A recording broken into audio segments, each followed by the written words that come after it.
Student, आज 23 अक्टूबर 2020 को हमारा सब्जेक्ट है कॉर्पोरेट अकाउंटिंग। ठीक है बेटा, इसमें हमारा चैप्टर चल रहा है रिडम्पशन ऑफ डिबेंचर। ठीक है, टॉपिक भी हमारा रिडम्पशन ऑफ डिबेंचर है। तो देखो, रिडम्पशन ऑफ डिबेंचर का मतलब क्या होता है कि जब कोई कंपनी अपने डिबेंचर होल्डर्स को उनका जो मनी है वो वापस कर देती है और अपनी लायबिलिटी से, अपनी रिस्पॉन्सिबिलिटी से डिस्चार्ज हो जाती है, तो उसी को हम बोलते हैं रिडम्पशन ऑफ डिबेंचर।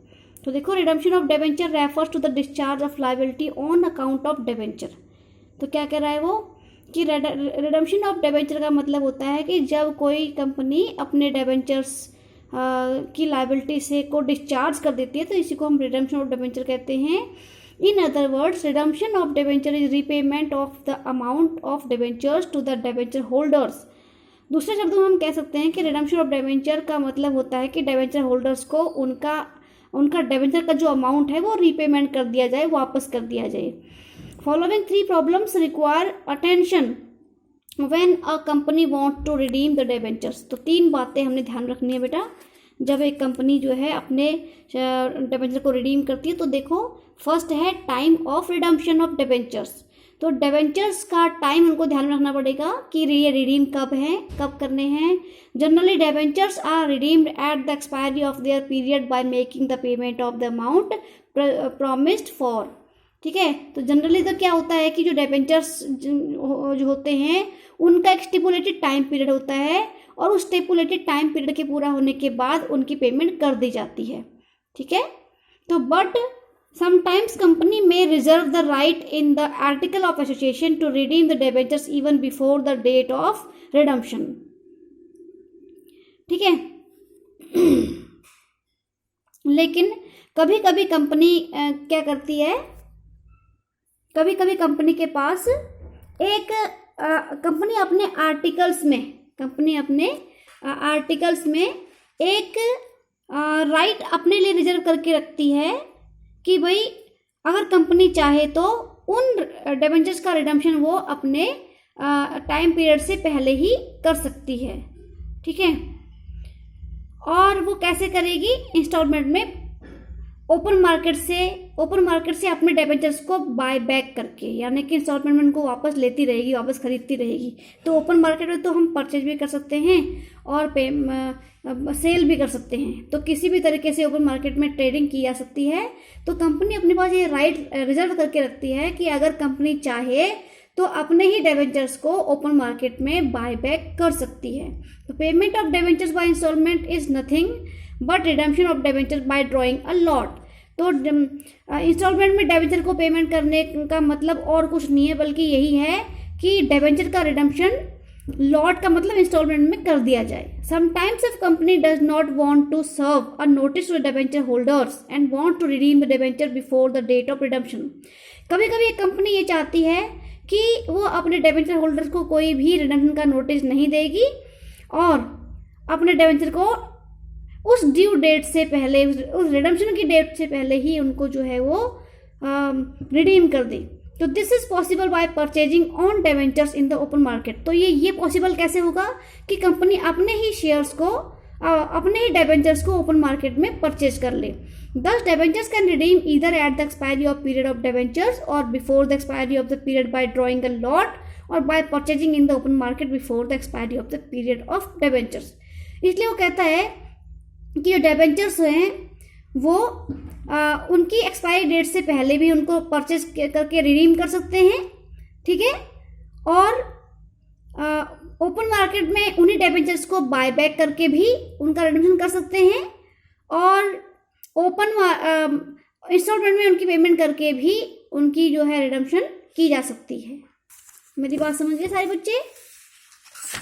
ठीक है बेटा, और सेकंड हमारा सेकंड वो पॉइंट है जो कि डिबेंचर का रिडम्पशन करते टाइम इनको ध्यान में रखना पड़ता है। Amount to be paid on redemption, कि भाई रिडम्पशन पर कितना अमाउंट पे किया जाए। तो the amount to be paid on redemption of debenture depends on the circumstances of each case. तो हर एक केस, मतलब केस किस तरीके का है, वाइंडिंग अप का है कि वाइंडिंग अप का नहीं है। ठीक है, तो जो ये अमाउंट है रिडम्पशन का, डिबेंचर की रिडम्पशन पर उनको क्या पेमेंट किया जाएगा, ये डिपेंड करता है कि हर एक सर्कमस्टेंसेस कैसे हैं। तो if the debentures are redeemed on the expiry of the period और by drawing a lot, then the amount to be paid can be either at the premium or at par as promised by the company।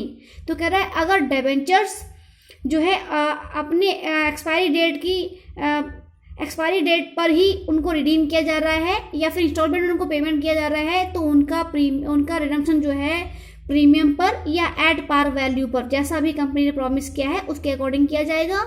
If the debentures are redeemed by purchasing them in the open market, then the amount to be paid depends on the market।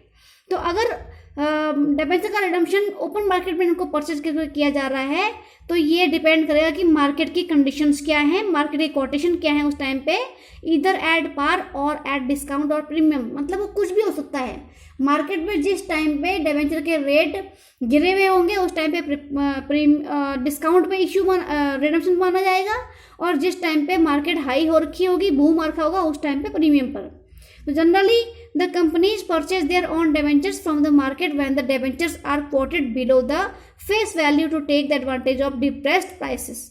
तो generally जो companies हैं, company को फायदा किस में होगा कि अगर वो अपने डिबेंचर होल्डर्स को डिस्काउंट पे रिडम्पशन करे तो ही उसको फायदा होगा।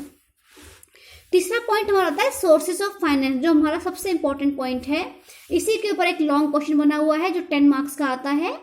तो the major sources when where from the debentures can be redeemed may B.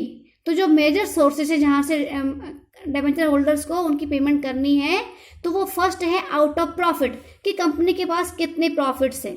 ठीक है, कंपनी के पास अगर सफिशिएंट प्रॉफिट है तो यहीं से पेमेंट कर दी जाएगी। प्रॉफिट का मतलब जनरल रिजर्व या फिर प्रॉफिट एंड लॉस अकाउंट। दूसरा है आउट ऑफ कैपिटल, अगर कंपनी के पास प्रॉफिट एंड लॉस अकाउंट में पैसा नहीं है तो कंपनी क्या करेगी कि अपने शेयर कैपिटल में से भी पेमेंट की जा सकती है।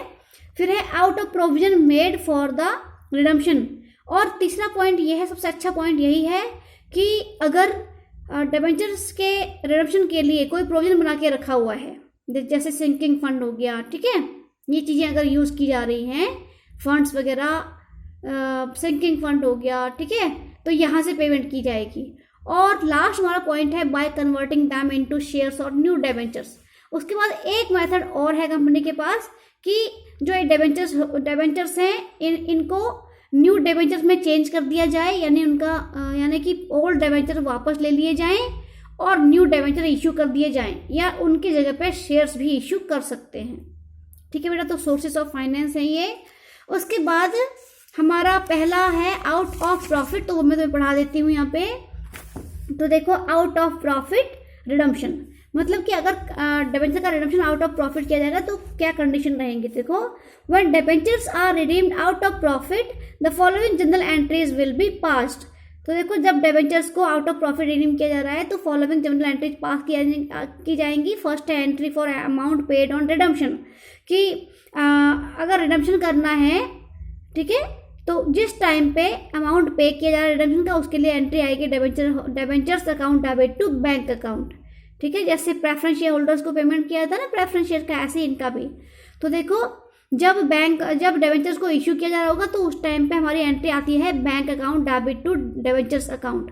लेकिन जब उन्हीं डिबेंचर को हम वापस रिपे कर रहे हैं, रिडम्पशन कर रहे हैं, तो उस टाइम पे एंट्री आ जाएगी debentures account debit to credit account, bank account. उसके बाद अगली एंट्री है ट्रांसफर ऑफ प्रॉफिट। तो कल के वीडियो में आपको बताया था DRR अकाउंट के बारे में। तो उसमें क्या रूल था कि हर एक कंपनी को जितना भी डिबेंचर का रिडम्पशन के लिए जो अमाउंट देना है उसका 25% सरप्लस अकाउंट से DRR अकाउंट में ट्रांसफर करना पड़ेगा। तो उसकी एंट्री ये होगी, surplus account debit to debenture redemption reserve account. ठीक है, उसके बाद थर्ड हमारी एंट्री आती है when balance of DRR is not required for redemption and is transferred to general reserve account. तो इसमें वो कह रहा है कि जब DRR अकाउंट का बैलेंस बच जाता है, यानी कि रिडम्पशन करने के बाद भी अगर DRR अकाउंट में कोई बैलेंस बचता है, ठीक है, और उसकी अब जरूरत नहीं है, तो उसको जनरल रिजर्व अकाउंट में ट्रांसफर कर दिया जाएगा। इसकी एंट्री पड़ेगी debenture redemption reserve account debit to general reserve account. ठीक है, तो the balance of general reserve is a free reserve.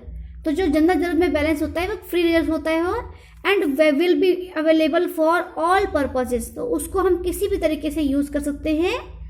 According to Section 71 of the Companies Act 2013, where a company issues debentures, it should create a debenture redemption reserve account for the redemption of such debenture, to which adequate amount shall be credited out of its profit every year until such debentures are redeemed. तो कहता है companies act 2013 का section 71 ये कहता है कि जो वो कंपनी जो कि डिबेंचर को इशू कर रही है उसके लिए एक रिक्वायरमेंट है कि वो अपने प्रॉफिट में से हर साल एक अमाउंट अलग से निकाल कर उसको डिबेंचर रिडेम्पशन रिजर्व अकाउंट में ट्रांसफर कर दे और तब तक करते रहे जब तक कि डिबेंचर का रिडेम्पशन नहीं हो जाता है।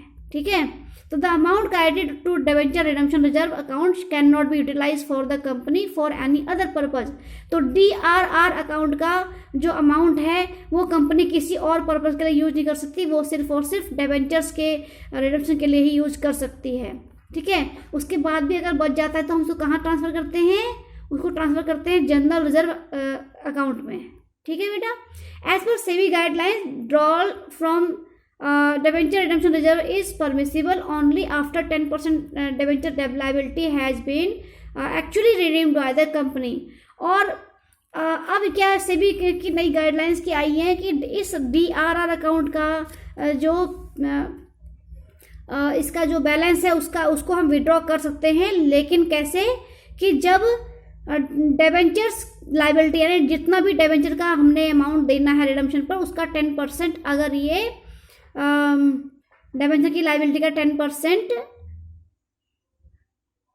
नहीं, डिबेंचर उसमें से विड्रॉल हम तब कर सकते हैं जब टोटल डिबेंचर की लाइबिलिटी का यानी कि टोटल अमाउंट का 10% डिबेंचर रिडीम हो चुका हो, तभी इसमें से हम विड्रॉ कर सकते हैं, नहीं तो इसका DRR में से विड्रॉल करना परमिसिबल नहीं है। मेरी बात समझ गए? और यहाँ से आगे मैं आपको कल कराऊंगी, इसके नोट्स बनाना असाइनमेंट मैं आपको कल दूंगी। ठीक है बेटा।